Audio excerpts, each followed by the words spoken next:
The reason I love running up steps, running up hills, doing reps is because it's so bloody hard.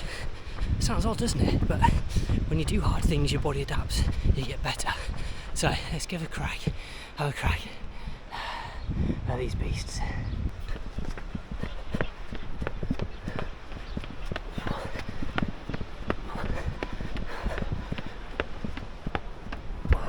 Oh, that's rep 1.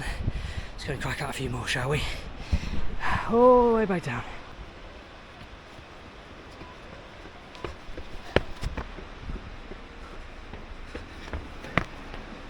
That's 10 times up and down. We're just finishing it down.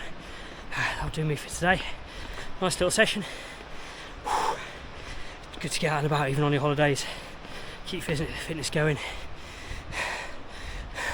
Earn all the food you're about to eat. Take it easy, guys. Keep smashing it.